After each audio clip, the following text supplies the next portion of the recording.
ओम विष्णुपादाय प्रेष्ठाय भूतले श्रीमते भक्ति वेदांत स्वामिनिति नामिने नमस्ते सारस्वती देवे गौरवाणी प्रचारिणे निर्विशेष शून्यवादी पाश्चात्य देशतारिणे जय श्री कृष्ण चैतन्य प्रभु नित्यानंद श्री अद्वैत गदाधर श्रीवासदि गौर भक्त वृंद हरे कृष्ण कृष्ण कृष्ण हरे हरे हरे राम राम राम हरे हरे श्री श्री राधा वृंदावन चंद्र की जय श्री श्री निताई गौरंग की जय श्रील प्रभुपाद की जय. We have been discussing from 8th chapter of Bhagavad Gita since last two sessions. Today we'll continue and try to understand some more instructions of Krishna in this chapter. Just to give a quick summary, this chapter began with Arjuna's questions. How many questions he asked? Eight questions. Okay, 8 questions he asked. So, what is Brahma? What is Adhyatma? What is Karma? Right? What is Adibhuta, Adidaiva, Adiyajna? Where does Adiyajna live? And last question, 8th question was very important. How are those engaged in your devotional service know you at the time of death? Basically, Arjuna's question was, how can one fix one's mind on Krishna at the point of death? A very crucial question. Right? So Krishna answered the first 7 questions in the 2 verses, 3 and 4. And from 5th verse onwards, he is answering the last question of Arjuna. Because death is a situation in life wherein our mental condition, our psychological condition is not stable. So you may have practiced the devotional service or any yoga process, but at that point of time, if you don't fix your mind properly on the Supreme Lord, then it looks like the whole life, whatever you have done, is of no use. So there is a proverb which Prabhupada always quotes, Bengali proverb. Bhajan kara, sadhan kara, mrityu jaan le hai. Means whatever bhajan and sadhan, bhakti you have done, you will come to know at the point of death. Because death is that situation in everybody's life wherein one has to face the final examination of what will happen to you. That's what Krishna was beginning to answer in the last session we discussed. Krishna says, Antakale cha mameva.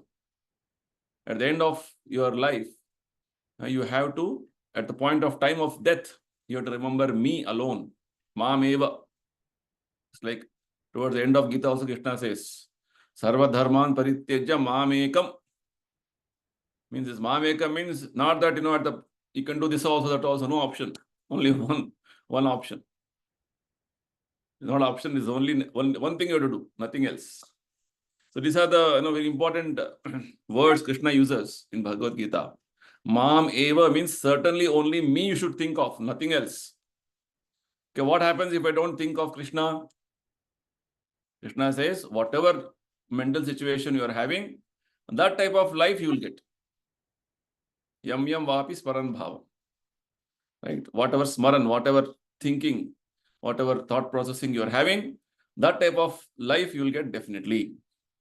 You are thinking of your family too much. You may get the birth in your family only, in some other family member as a child in that family. Like that, anything can happen. So again, you have to continue repetition of birth and death. But if you think of Krishna, Krishna assures that you will definitely come to me. Of this, there is no doubt. Krishna is assuring. Think of me only, Krishna says. And if you do this, nati atra samshayaha, yati nasti atra samshaya. There is no doubt about it, Krishna says. So these are all very important statements Krishna is making in Bhagavad Gita, giving us the assurance that what we should be doing in our life. What should be what is the way we should lead our life? So next question will be, okay, if Krishna's remembrance is what we are supposed to have at the point of death, I'll remember Krishna at the point of death. But Prabhupada says, if you are impure in your life, means you are not leading a life of piety, dharmic life, you are not practiced to think of Krishna or not practiced Krishna consciousness, not easy to remember Krishna at the point of death. This is the point. Because death is, as Prabhupada says, the cumulative effect of all the thoughts and actions of one's life. It influences one's thoughts at the time of death, at the moment of death. Everything comes as a flash, I told you. So Krishna says, practice whole life. Tasmat sarveshu kaleshu ma manusmara yudhyacha. Whole life you practice to see that your mind, intelligence, activities are absorbed in me. It's like for Arjuna, Krishna is telling, you fight, you do your duty. But background, you think of me for what you are fighting for. So it's like, for in our example, you can understand we are going to do business or some profession or any activity, or you're cooking. I'm cooking for Krishna. This background should be there. I'm going to the market for Krishna, right? And purchasing vegetables, whatever it is required for Krishna's service, that way. That is called, Krishna says, Ma Manusmaran. Any activity you do, have background in me, right? So this doesn't happen on its own. Krishna says, you should do abhyasa. Abhyas yoga yuktena. Practice is required, right? Constant practice is required. Practice in a way that your mind will go here and there, but bring it back. Chetasa na anya gamina. Abhyasa yoga yuktena chetasa na anya gamina. Means practice of trying to fix your mind on Krishna. Rupa Goswami says that smartavya satatam Vishnu vismartavya cha na jatuchit. Always remember Krishna, never forget Krishna. Sarva vidhi nishedhasyur etayor eva kinkara. He says, all the various rules, regulations which we have in our practice of bhakti should be a subservient to this main principle. What is the main principle? Always remember Krishna, never forget Krishna. When there is a statement of telling always remember Krishna, there is also a simultaneous joiner for that. One more statement to complete that whole statement. Never forget, because our mind is like that. Our mind has an action of doing something and not doing something. So both has to be engaged in Krishna consciousness properly. So Krishna is reiterating this principle here. Abhyasa, practice in a way that your mind is always fixed on me somehow or other. In that way, you should be constantly engaged. Then you are sure to reach me. And Krishna explained how you can think of him by describing his wonderful qualities. So one hint to remember the 8 chapters beginning. 8th chapter is Arjuna is asking 8 questions. The beginning, right? That can be part of a connection for us. Okay, fine. So now Krishna begins to now speak about the different yoga systems wherein they also practice this of thinking of Krishna's different features. Right? Krishna speaks about a specific yoga system, Ashtanga Yoga, which he already discussed in 6th chapter. In that, what happens? And also, Krishna speaks about the yoga system followed by the Jnanis. So, the next few verses, Krishna is going to explain those yoga systems and what those yogis do. Because Arjuna's question was general. with regard to what should a person who is practicing any yoga discipline fix his mind upon. Prayana kalecha katham neyosi niyatatmabhihi. Niyatatmabhihi means one who is self-controlled or self-disciplined, or who is in a particular yoga discipline. So what is the what is the state of consciousness a person who is in that any yoga discipline, what should be his state of mind at the point of death is the question. Prabhupada is taking parampara understanding, Vaishnava parampara understanding, and telling us, yes, for a devotee, how to fix your mind on Krishna. But Krishna, nevertheless, is discussing here different yoga systems. So verse number 10, Krishna says, Prayana kale manasa achalena bhaktya yukto yoga balena chaiva bhruvor madhye pranam aveshya samyak satam param purusham upaiti divyam. So Krishna is telling, Prayana kale. Again, it may be any yoga discipline, any yoga system you are following, authorized yoga system. Ashtanga yoga or Jnana yoga or Hatha yoga, whatever system of yoga you are following, doesn't matter. But prayana kale manasa achalena. At the time of death, your mind should be undeviated. Mind should not get distracted here and there. Very important. Because little distraction here and there, what will happen? Some other thought will come. And because of which, the time of death, that will determine your next life. So Krishna is telling, at the time of death, mind should be undeviated, and it should be actually in full devotion. Bhaktya yukto yoga balena chaiva. In full devotion with the practice of yoga, what you are doing, what you should do is, you should fix your life air. Pranam aveshya samyak bhruvor madhye.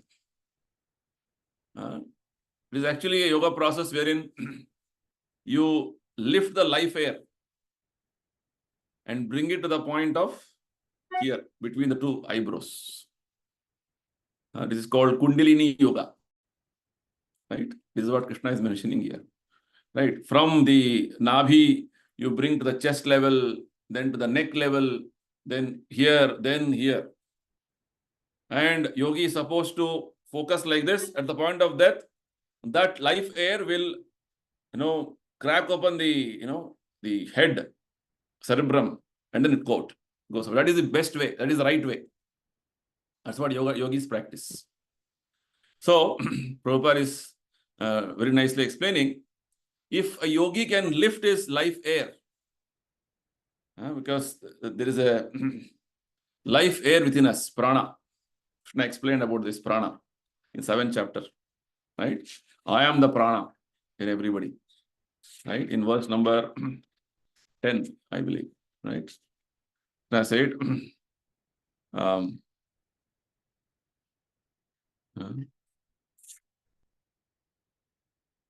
Jivanam sarva bhuteshu. This is Jivanam, verse number 9. Jivanam sarva bhuteshu tapaschasmi tapasvishu. Right? Krishna is the life air. Right? I am the life of all that lives. Prana is the energy force Krishna is giving to the soul. So when that prana vayu goes out, then this body becomes useless, dead. So there is a specific yoga system wherein the yogis, with their practice of austerities, they gradually lift the life air to different levels in their body. There are different, pranavayus going on, as Krishna explained in 4th chapter. Right? Some air is going down, some is going up, udana, some is maintaining equilibrium, vyana, like this. There are 5 types of air. So all the life airs, and the pranayama also, like kumbhaka, rechaka, so many Krishna has explained. Not in detail, but mentioned.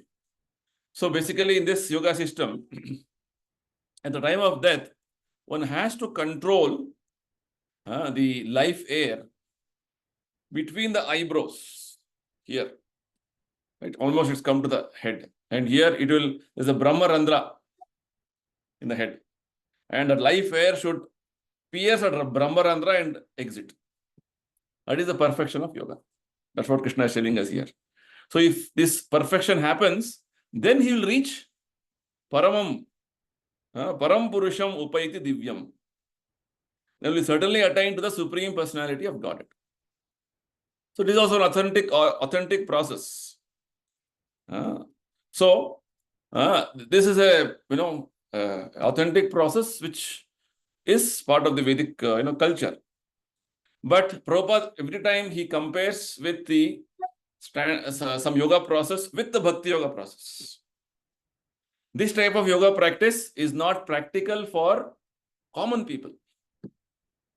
As we saw in the 6th chapter, Krishna telling so many recommendations he gave. You have to go to a place where there is absolutely no people, secluded place, sacred place.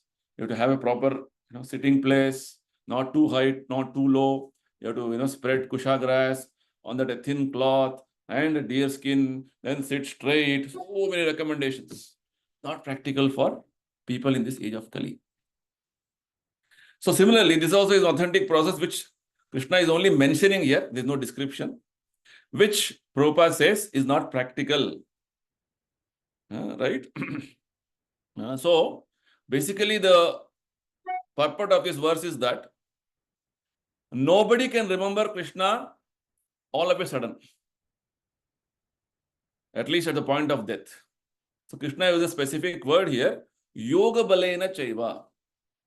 Yoga balena means by the strength of the practice of yoga, with the power of the mystic yoga. You have to have practiced some yoga system.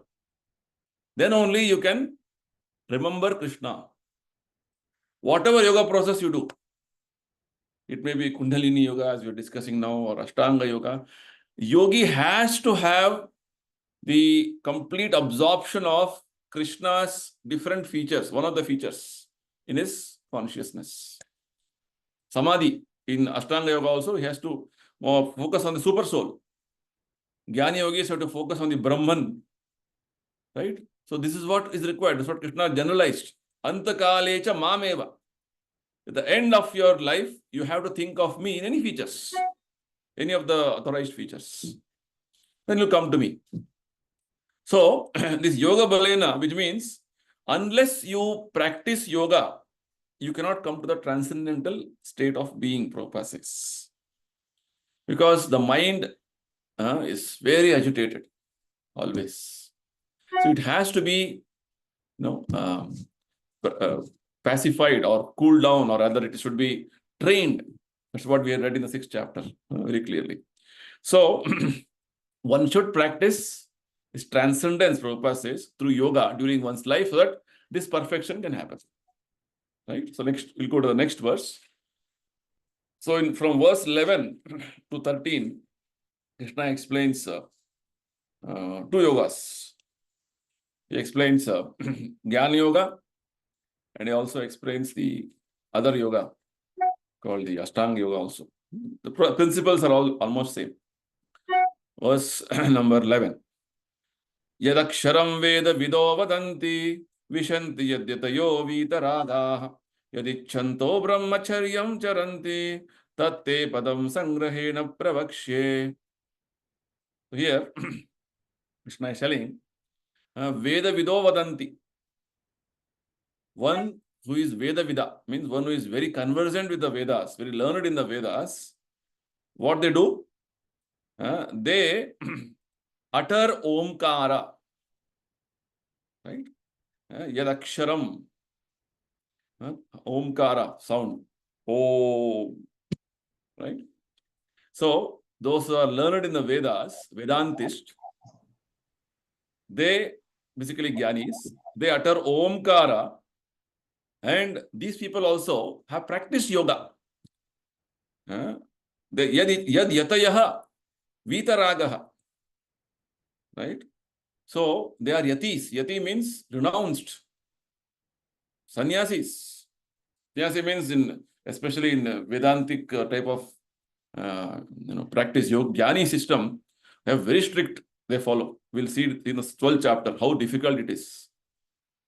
Krishna says, Kleshodi katarastesham avyakta saktachetasam.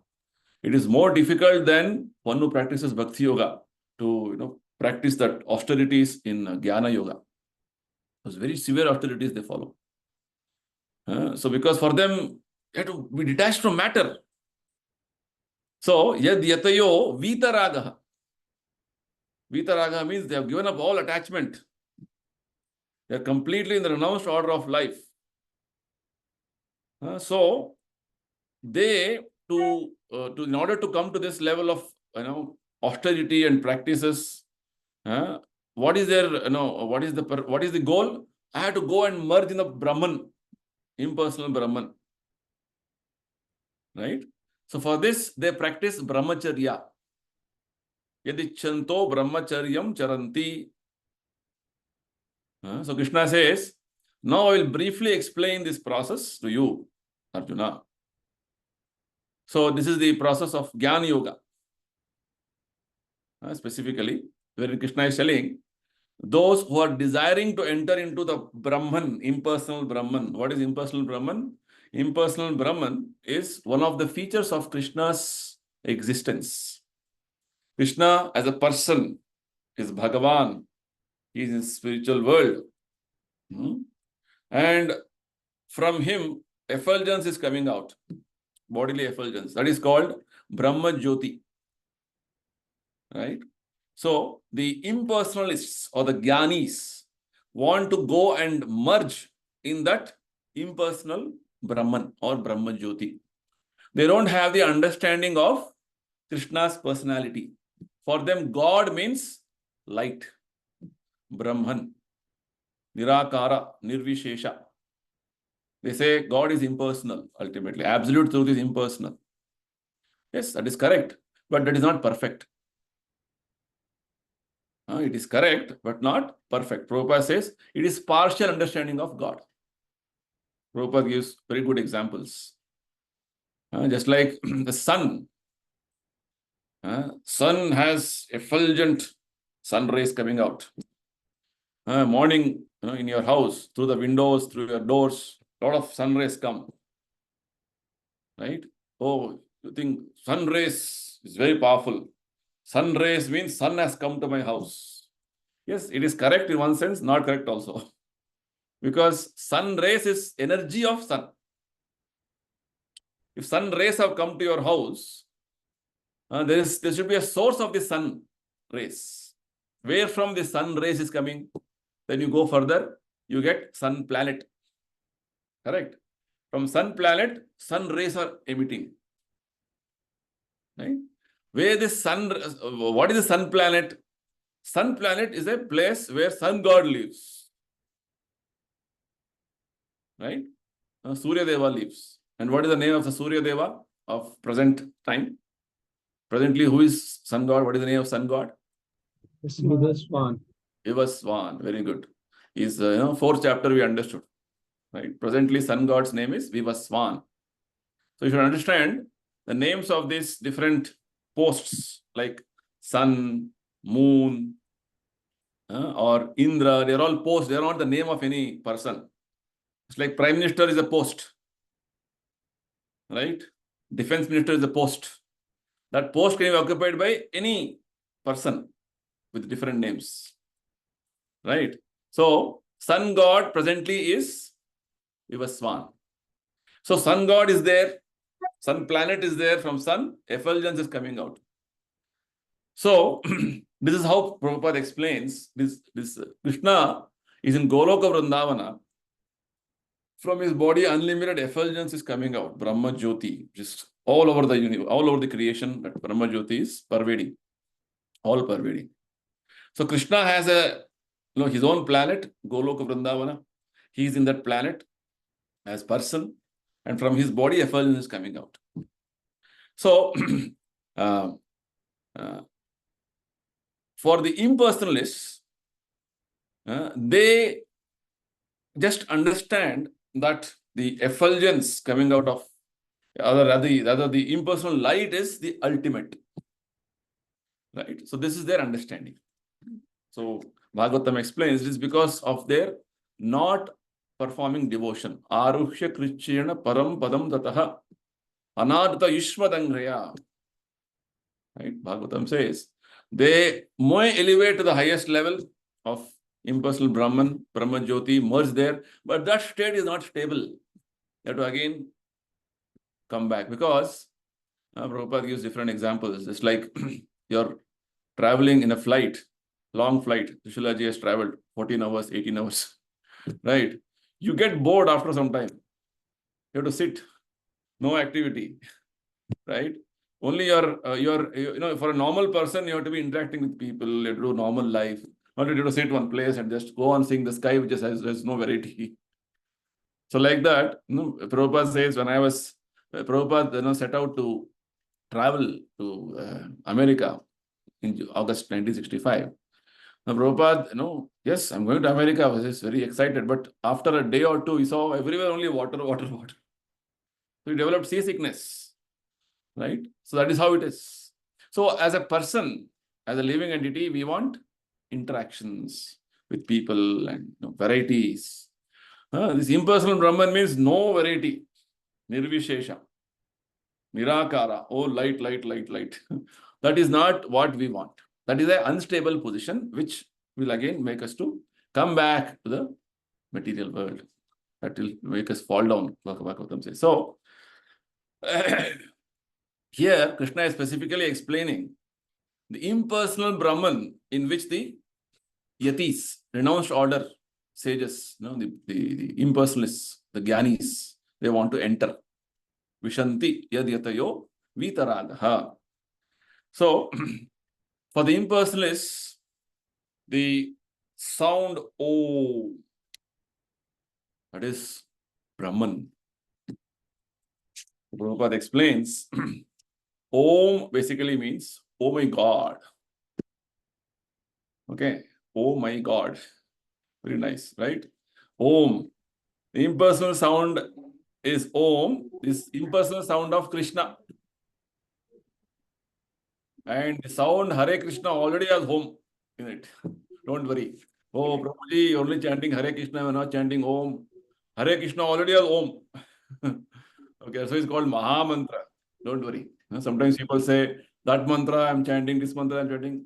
Krishna Prabhupada says, Hare Krishna is Maha Mantra. All mantras are there in this. Just chant Hare Krishna, Krishna Krishna, Hare Hare, Hare Rama, Rama Rama, Hare Hare. Everything is fulfilled. Okay, fine. So, one more important point Prabhupada makes in this purport is, anybody who is practicing spiritual life, following brahmacharya is very important. Prabhupada explained this in this chapter also, wherein even the Ashtanga Yoga, the important requirement is brahmacharya. Especially with Dhyanis, it's a must. Especially the Mayavadis, they don't even admit anybody without taking sannyas. That is the seriousness with which they follow. So,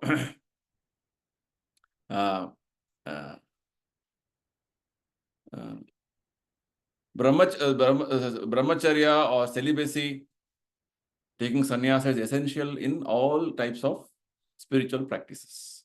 So Prabhupada says, in devotional service, Krishna consciousness, we have grihastha brahmachari. This word Prabhupada uses in the 6th chapter, if you have observed.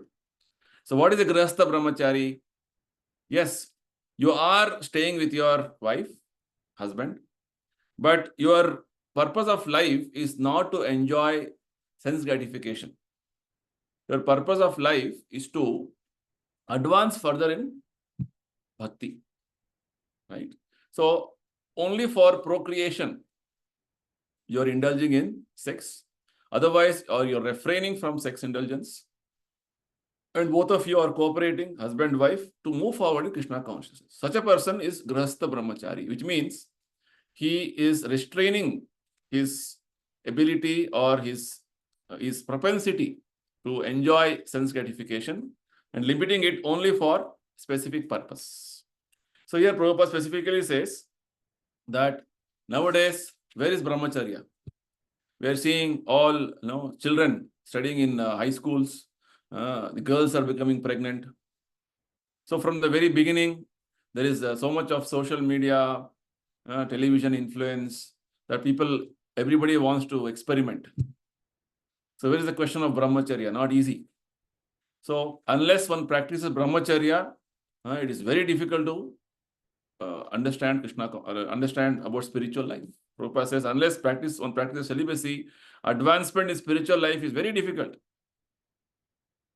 But there's a special concession Chaitanya Mahaprabhu has given. When Prabhupada went to America, I saw they're all hippies, unmarried, they're all living as boyfriend, girlfriends. Where is the question of marriage?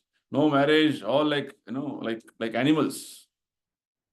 Animal life. Animal life has no marriage system. Right?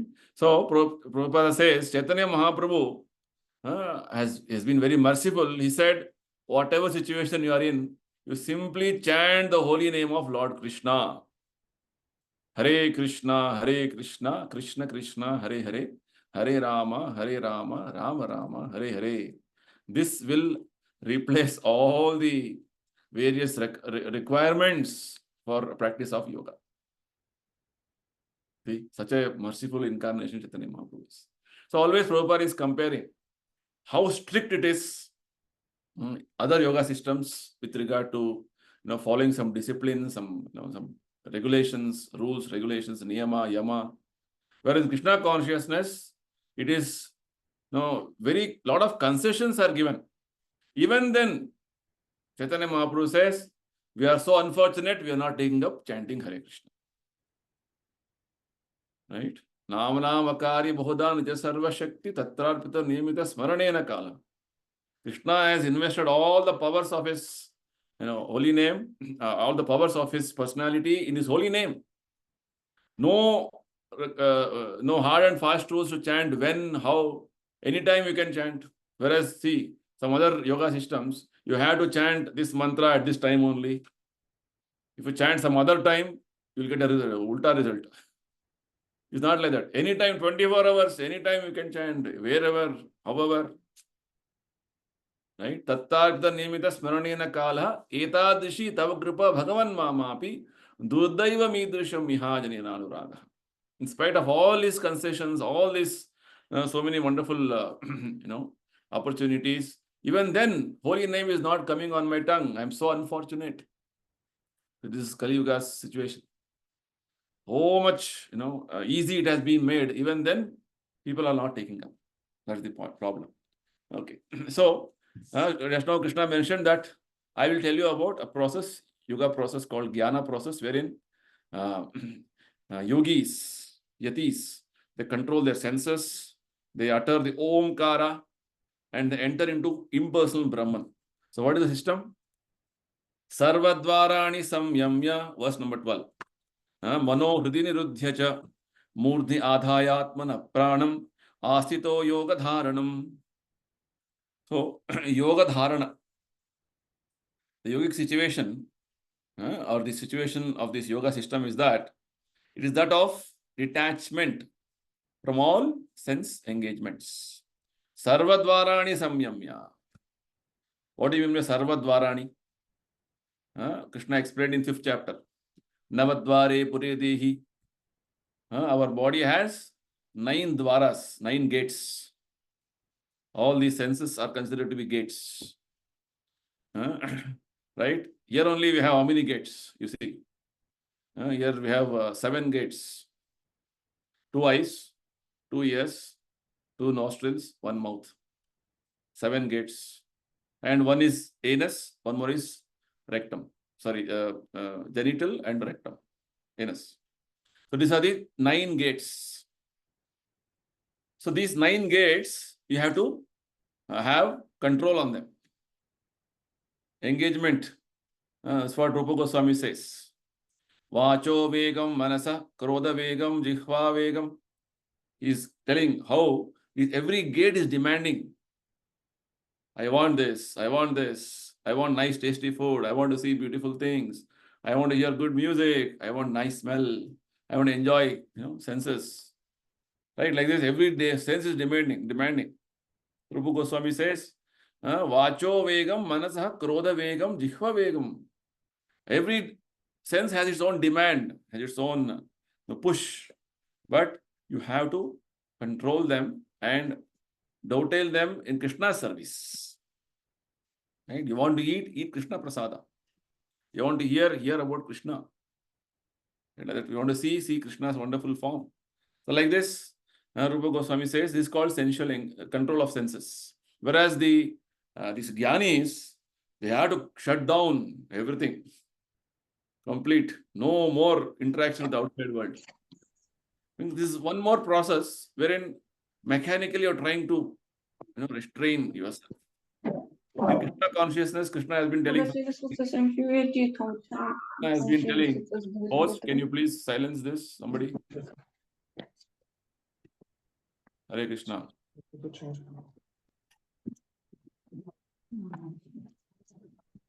Somebody who is already on, please mute yourself. Okay. So, in Krishna consciousness, Prabhupada says that we have a system wherein we engage in Krishna service and automatically our senses are controlled. Right? Prabhupada, Krishna explains this principle in second chapter called higher taste principle. Right? All of you from Bangalore, we have a higher taste restaurant.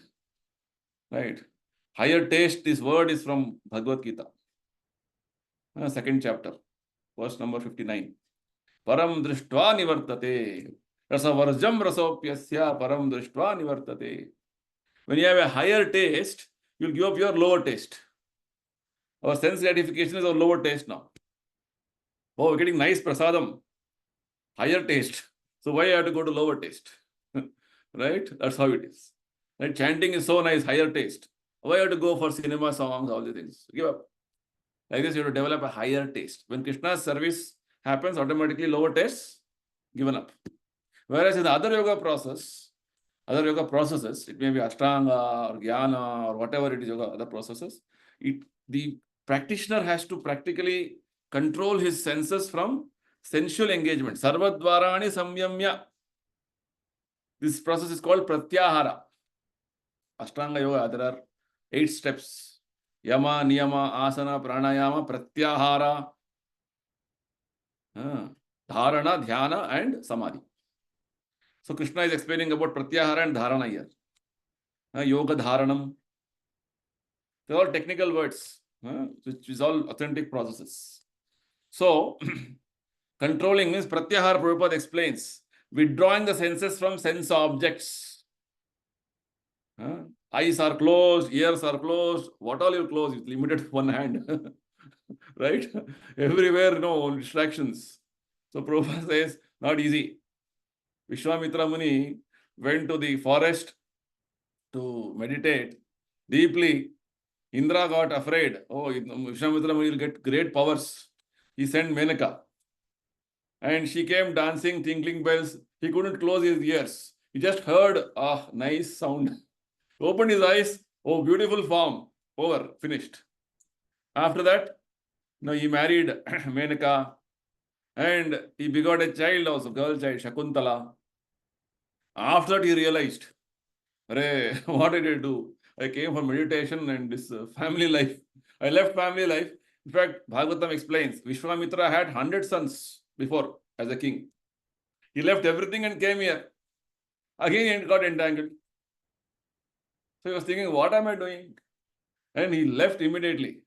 Then Menaka with the child, Shakuntala, she is coming and running. Your child, why are you going away? So Vishwamitra didn't say anything, he just walked. Prabhupada explains. This Kalidas poet has written this Shakuntala drama. And that, she is bringing a child. When child is so small and affectionate, anybody's heart will melt. That is the story of that whole drama. Like that, further Shakuntala was, raised by one rishi in the forest, and how next the whole Bharata Vamsha came from that. Bhagavatam explains. Bharat, one Dushyanta Raja, he came and in the forest hunting, and he saw Shakuntala married, And from Shakuntala and Dushyanta Raja, Bharat, King Bharat, very powerful king, was born. That is how, when you see in Bhagavad Gita, Krishna addresses Arjuna sometimes as Bharata, Bharatarshava. So, this Arjuna's descendants are all that Bharata Vamsha, of Shakuntala and Dushyanta Raja. Bharatarshava, he says, very many places, right? O son of Bharata. Who is this Bharata? This Bharata is that son of Shakuntala and Dushyanta. Right, so there's one more example in Bhagavatam, one more nice story of Saubhari Muni. This Saubhari Muni wanted to control senses. So he thought outside world means, on land, lot of disturbance. So he went inside the water. There is a lake, in Yamuna river, small lake. Even now there is a Saubhari Sri ashram is there. So he went inside the lake, he was meditating in the lake. He thought, now there is no disturbance. There what happened? There he saw two fish enjoying sex. His mind got agitated. He came out of the water. He went to one king in Mathura. I want to marry your daughters. This sage was very old and his body was so emaciated, and then king didn't want to tell no. Told, okay, if my daughters agree, you can marry. Right? Indirectly avoiding. So he went before those. He wanted to go before those princesses. The princesses, he thought, okay, they are so beautiful. They are very young. They see me like this, condition of old man, wrinkled body, and then like this, who will marry me? Right? Girls want young, smart boys, right? So he transformed by his yogic power into a beautiful young man. So when he went before this daughter, this king had 50 daughters. Mandhata, right? This Mandhata king had 50 daughters. And these sisters, they all started fighting. I want to marry, I want to marry, I want to marry, I want to marry. Then Saubhari said, okay, I will marry all of you. Wholesale. 50 marriages he had. And with every marriage, with every, princess, he begot 100 children. So 50 into 100, how much? 50,000. 5,000, sorry. 5,000. That sage was feeling a disturbance outside. He went to the water to meditate. He came out and he started, enjoying life with 50 wives and 5,000 children. Then he started realizing, what is this I'm doing? Then he again, renounced, took Vanaprastha. His wives also followed him. Then he got perfection. See, like this, there are many examples in Bhagavatam. So Bhagavatam says, just like a child is told, don't keep your hand in the fire, it will burn. But child, it will want to experiment. It will burn. So Bhagavatam is telling, if you enter into Grihastha life, anything, this is the problem. No, I'll enter and see, experiment. Go, enter. Burn your fingers. Then you realize, by the time so much of time is over.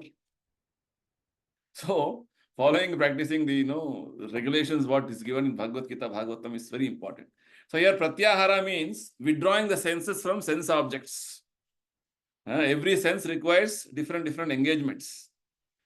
So here what is Krishna telling? Withdrawing your senses from sense objects, mano hrudi niruddhya cha. Your mind, heart, everything is completely controlled in such a way that your mind is only focusing on murdhi adhayatmana pranam. You are fixing the mind on the heart and the life at the top of the head. Means it's a mechanical process. Shutting all your sensual engagements, all senses, no other engagements. Mind, heart on the life air, lifting it up, and like this, bringing it to the top of the head. All is very difficult processes. It is what happens. So whereas this is not a practical system for this Kali Yuga. Right? Not possible for everybody. Prabhupada says, just practice Krishna consciousness in devotional service to Krishna is so simple. You can keep your mind always on Krishna. Always you can be in samadhi. One who is chanting Hare Krishna, he is in samadhi. One is cooking for Krishna, he is in samadhi.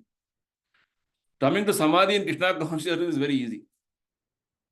Right? Because your mind, what is samadhi means? Complete absorption in Krishna. Right? I am doing Abhishekam of Krishna. Mind is fully focused there, over. That is samadhi. Right? So that like that, chanting Hare Krishna, if you can fully chant the Hare Krishna mantra clearly, distinctly, and hear, that is samadhi. Right? So like this is a system. Prabhupada always compares. Next, Krishna says this jnana process, which is also partly the Ashtanga Yoga process. Om iti ekaksharam brahma vyaharan ma manusmaran ya prayati tedandeham sayati paramangatim. So like this, the yogi, after practicing this system of yoga, he will vibrate the sound Om. Om iti ekaksharam brahma. Right? Then what he will do? Then Vyaharan, like this, he will vibrate this sound and he will think of what? Om sound. His mind is fully absorbed in Om. And Om is also, Prabhupada says, Krishna only. Impersonal sound of Krishna. Right? So Om, Brahman, Lord Krishna are not different, they are all same.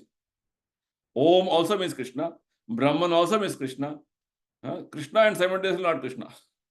Krishna is Krishna. So it is energy of Krishna. Brahman, impersonal Brahman is energy of Krishna, but it's Krishna, not different. Shakti, Shakti Mata, Shakti Man. Right? So here the yogi, Jnana yogi is vibrating Om. Prabhupada says supreme combination of letters. In that way, he thinks of the Supreme Lord and quits his body. He'll attain the spiritual planets. Right? So, for the Jnana yogis, they will enter the spiritual kingdom. Right?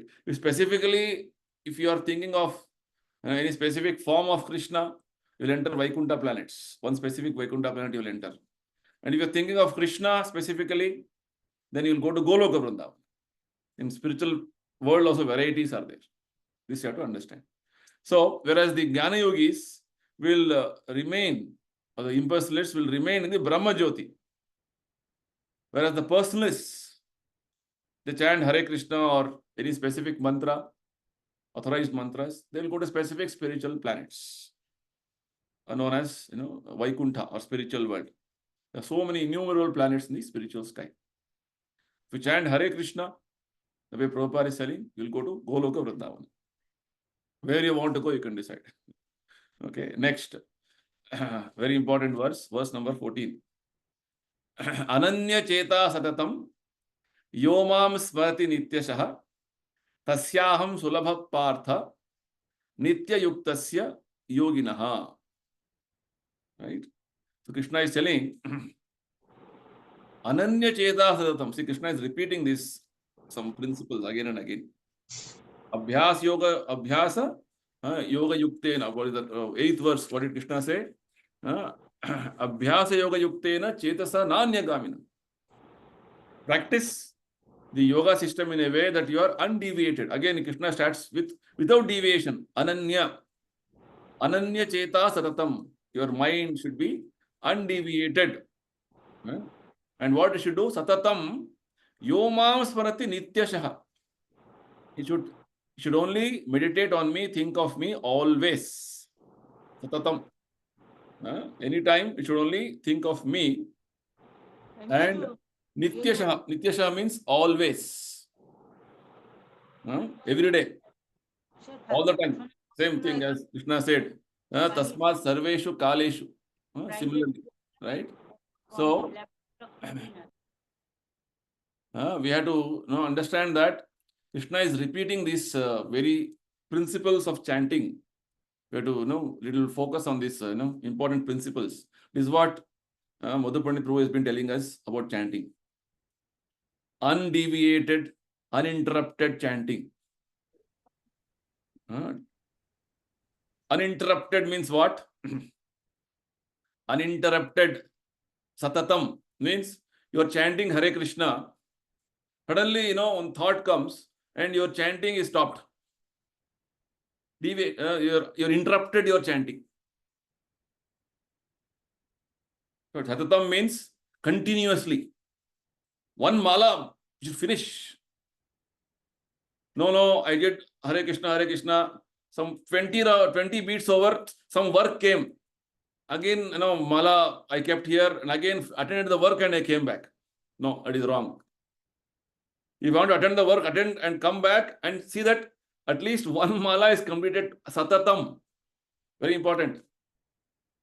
Now we see sometimes when we meet each other, you're chanting Hare Krishna, you would have chanted half a round at least.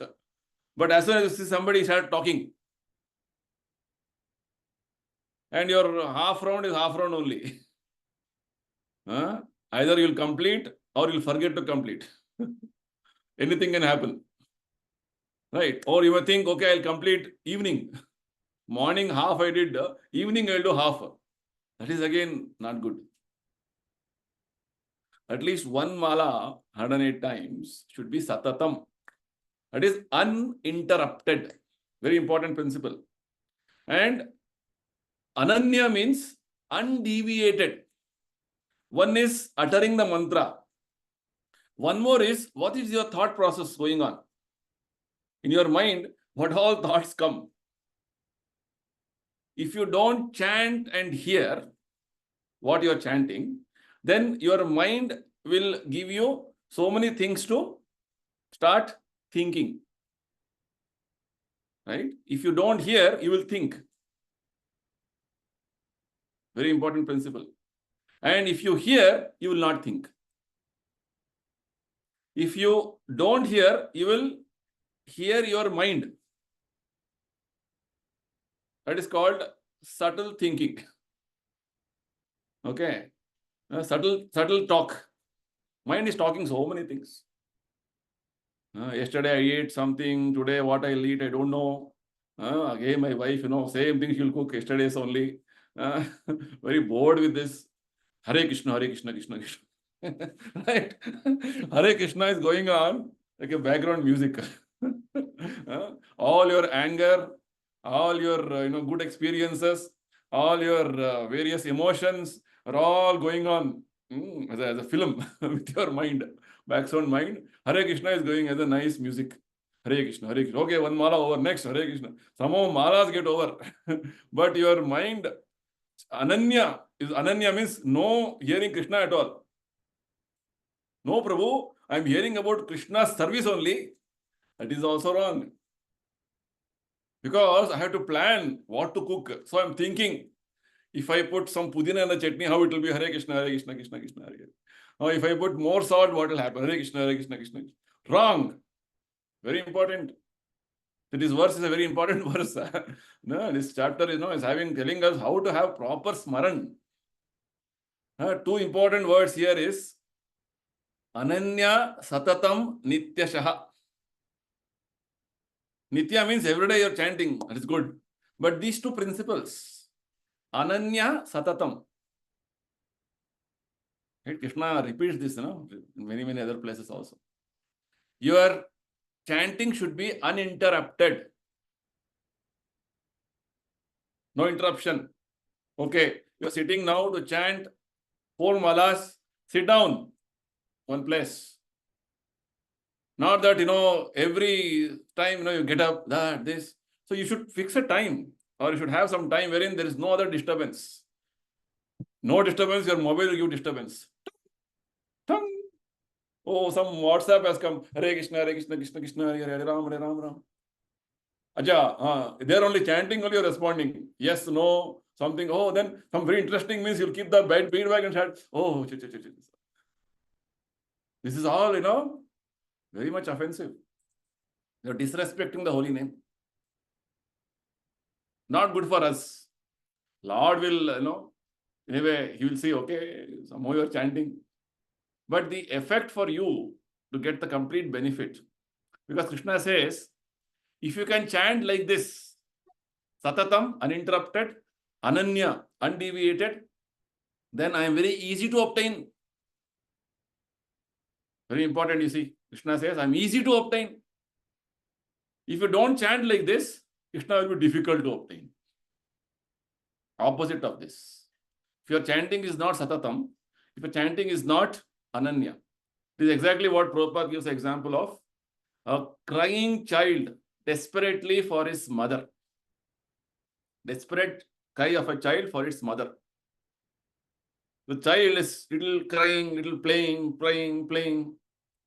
Right? Mother also is working inside. She thinks, okay, he's playing anyway. Once in a while he cries. But he starts desperately crying continuously. What? You heard, no? Sometimes children cry. Mother will leave everything and run and come. What happened? Our chanting should be like that, Prabhupada says. Desperate cry of a child for its mother.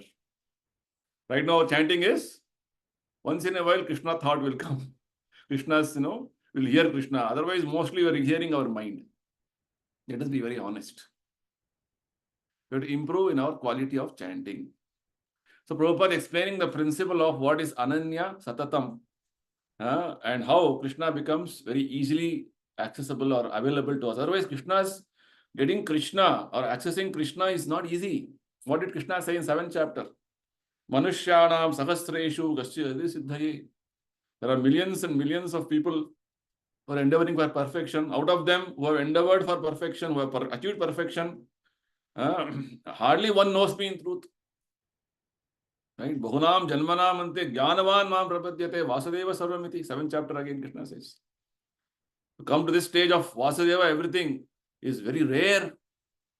So getting Krishna or getting in touch with Krishna is easy and difficult also.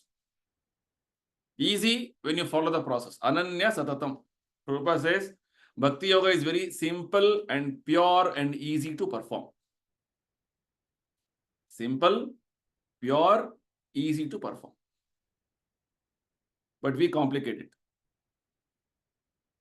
We are not following the things what is required for performance of Bhakti Yoga. So Prabhupada repeatedly says, you can apply all this for chanting also, whatever Prabhupada says. Prabhupada says, in Bhakti Yoga, devotees desire nothing but Krishna. Right? That is called Ananya, no deviation. Which means, when you are chanting, what you should do? You should only hear the sound what you are chanting. No other deviation. No other desire. Right? The pure devotee only want to please the Supreme Lord.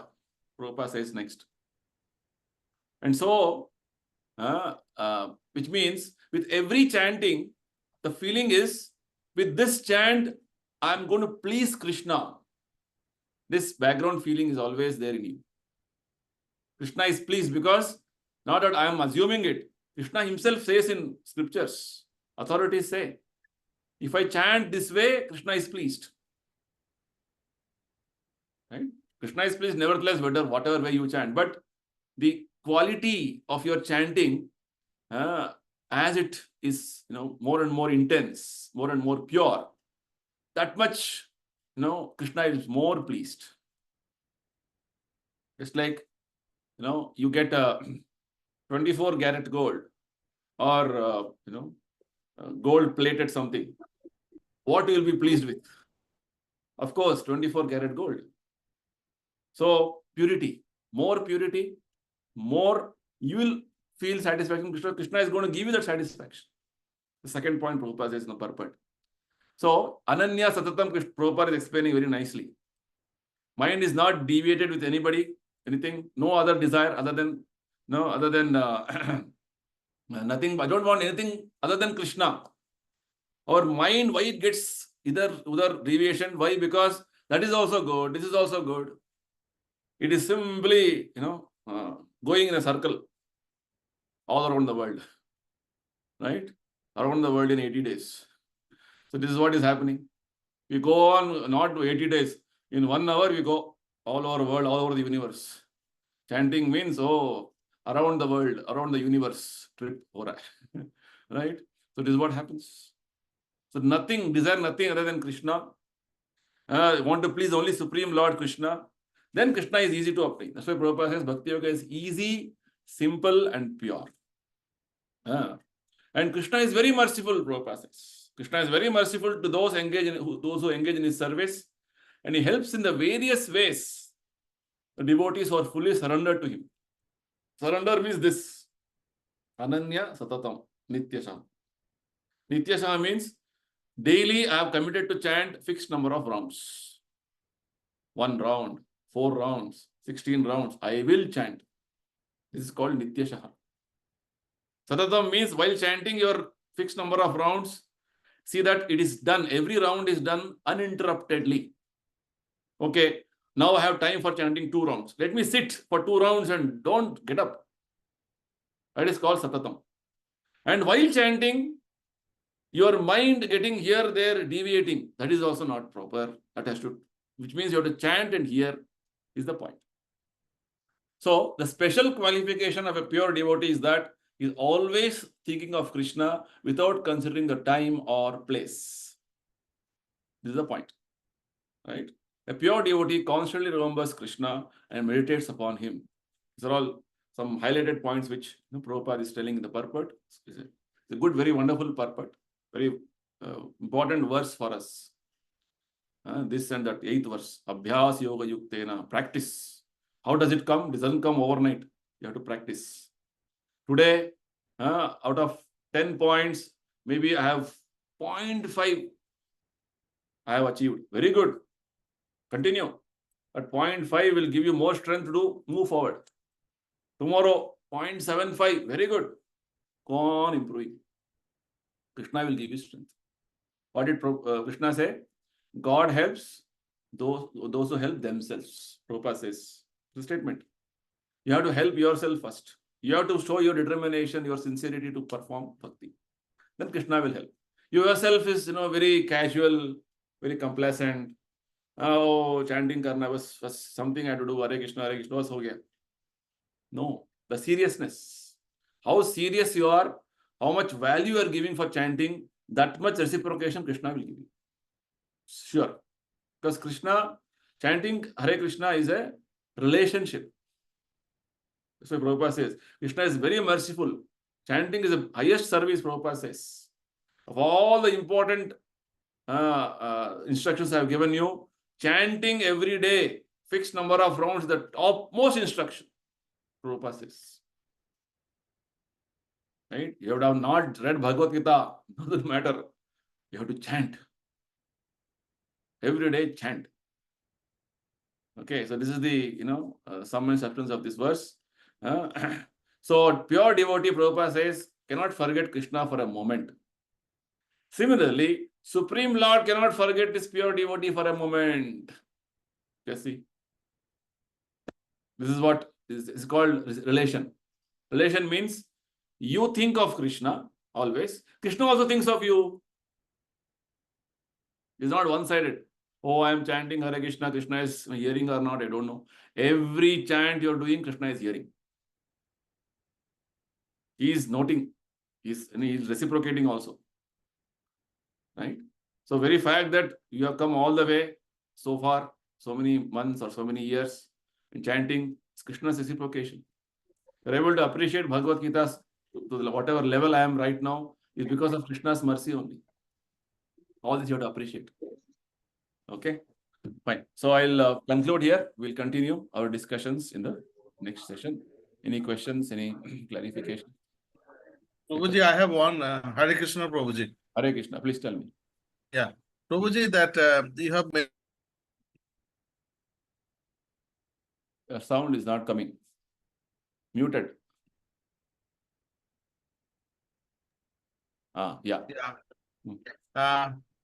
Prabhuji, you have mentioned at the beginning of the class that at the time of death, if we think for the Lord Krishna, that time we can get the Golok. Yes. Yeah. Okay. So throughout the life, that time whatever the karma I have done, so that will be override. Yes. If I take the name of the Lord Krishna during that time. That's what Krishna says in 18th chapter, last verse. He says, 18th chapter, 66th verse, you see, 18.66, you see, Krishna says, I will underwrite everything, and I'll relieve you. Don't worry. So, Krishna says, no doubt, don't worry. Don't be having any tension. I will take away all your sins. Sarva pape bhyo mokshaishyam. All karmas, all papas taken out. Okay. Assurance is there. Krishna is given, no. All papas relieved. So all karma will be overridden in this sense. Overridden with the condition that what is the requirement from your side? You should be completely surrendered. Krishna. But at the time of death, I'll take his name. That time I can get Prabhuji. Taking his name. Yeah.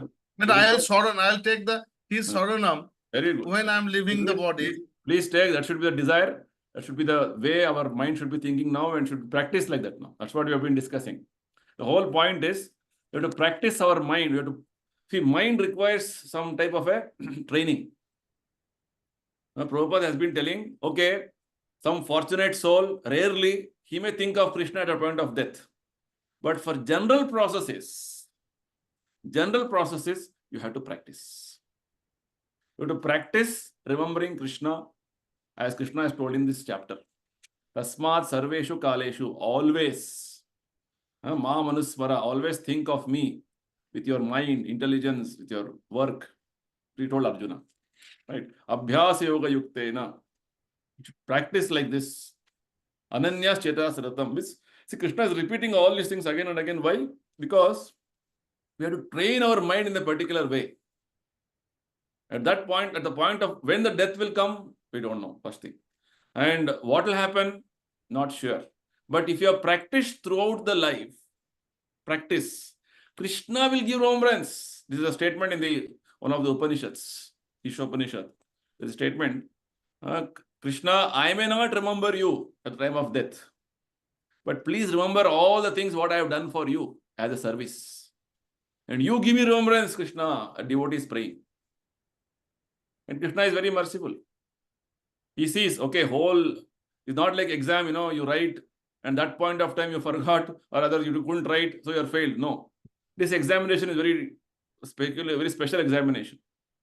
You have done whole thing nicely, but somehow for some reason you're not able to fix your mind at that point of time. Krishna will give you opportunity. Maybe you're not able to talk, not able to utter. But Krishna will surround yourself with nice devotees around you, that they're all chanting and you're able to hear. See, you see the Prabhupada's, how he left his body. He was surrounded by devotees. When somebody is surrounded by Vaishnavas chanting continuously, that is a glorious death.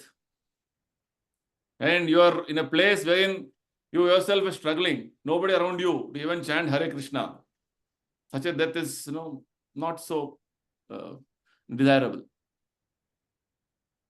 That's what it means. So, which means Lord will arrange things for you if you have practiced, if you have done service to Him. He will always say that my devotee will be somehow made to remember. Maybe you are not in a position, maybe, see, as somebody may be in a coma position. What he will chant, what he will remember? Tell me. So that time, if the devotees are surrounding that particular person and they are chanting loudly, that vibration will go, no? Possible. So many things Krishna can do. So like that, Krishna, what arrangements for devotee Krishna has, Krishna only knows. But as a general process for common men, Krishna's recommendation is practice. Practice bhakti. That is called sadhana bhakti. Fixed number of rounds I chant every day. And come to the point of what Prabhupada's recommendation is, chanting 16 minimum rounds. That's what Prabhupada wants. Okay, that is the practice. And Prabhupada says, if you're chanting 16 rounds, follow 4 regulative principles. Prabhupada says, I will guarantee you, I will take you back to Krishna. Just see. Just recently I was hearing one lecture. Prabhupada says, your whole life you have chanted Krishna, Hare Krishna. Maybe you have taken up Krishna consciousness from your, say, the age of 25. Say, 50 years you have chanted. Guarantee you will go back to Godhead. Prabhupada says. Right, that way. So somehow, see that our time, we don't know how much time we have, but whatever time we have, let us use it for chanting, quality chanting we do. and try to follow or try to come to the point of what Prabhupada wants us to follow. That is called abhyasa. Abhyasa means, in gym, if the trainer is telling you, you lift this weight dumbbell like this for 12 times. And you say, no, I will only lift 2 times. That is my practice. You have to follow your mind or you follow trainer. Then you say, what is this? You will never improve. So what Prabhupada is telling to practice, you have to come to that standard. That's what Prabhupada wanted to do. It is minimum. If Westerners, if your Japanese people and all the Russian people can chant 16 rounds, why not we as Indians, 16 rounds? We should question ourselves. Right? Okay, 16 rounds may not be quality, doesn't matter. I cannot chant 16 at one stretch, doesn't matter. Morning 4, Prabhupada used to do this during Grihastha time. There's nice, some anecdotes like this. Before every meal, Prabhupada used to chant 4 rounds and then take the meal.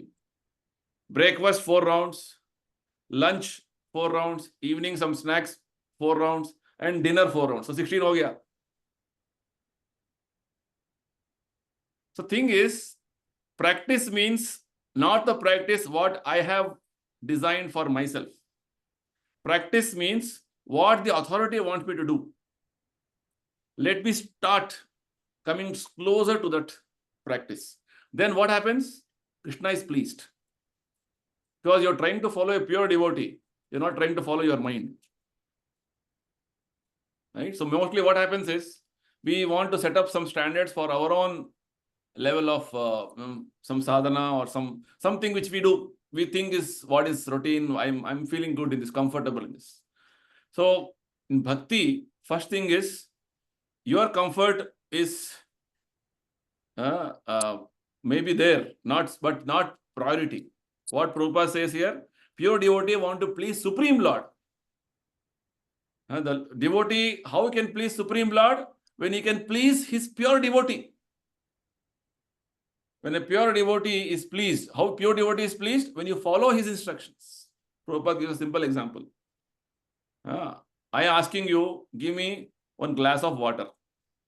And if you speculate, oh, let me give him hot milk, that is better. No. It is your imagination. What Prabhupada wants you to do, that is going to please him. So practice, abhyasa of what Prabhupada wants you to follow. We have to come closer to that as much as possible. Definitely we cannot do 100%. But trying to come to closeness as much as possible will show our sincerity.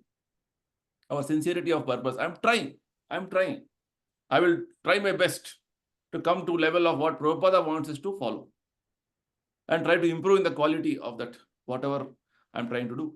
That's the point. It may be a simple activity of the service of offering food. Right? Offering food, Prabhupada says, next chapter we'll read, 9th chapter. How to offer, with what feeling you should have while offering. Right? You should see Krishna is practically going to eat this. But I may not have eyes to see, but Prabhupada says, Krishna says, you'll eat. If my devotion, my love is there for him. Like this, every aspect of our service, if you can go on trying to come to the standard of what Prabhupada wants, that is called practice. Not that what we think or what we have set up in our mind as practice. Right? That may be in the initially okay, but as you move forward, this is a requirement. Then what happens? There is a external help coming for you. Right now, you're struggling yourself, which is not going to work. In Krishna consciousness, always we take help of pure devotee Prabhupada and Krishna. We beg for their help. Because on our own, what we can do? We don't have any strength. We have to depend on Prabhupada's, mercy, Kripa. Because how Prabhupada mercy will come? When you follow Prabhupada's instructions. Try to follow. Not even try. Following is very difficult. Trying to follow.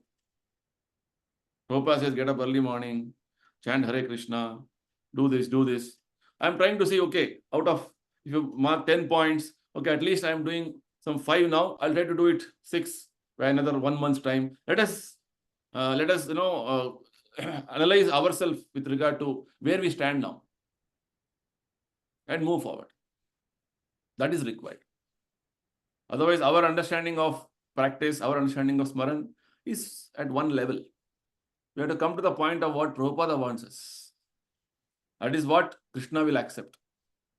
Right? Okay, I may be not able to, come to that level, but I'm trying to follow. I will try. Say, 3 months back, I was chanting 2 rounds. Now I am trying to chant 4 rounds. Okay, I will try to chant more as I'll try to take, because more you chant, as I told you, it will only add more, Krishna will give more strength to you to chant more. If you limit our mind, tell no, I will not chant more than 4 rounds, more than 6 rounds, more than 8 rounds. That is our limitation. If Prabhupada says 16 rounds, it's for all of us humans. Any human being in any part of the world, he can chant. That is, Prabhupada says something minimum. So you will try to follow. Okay. Any other question?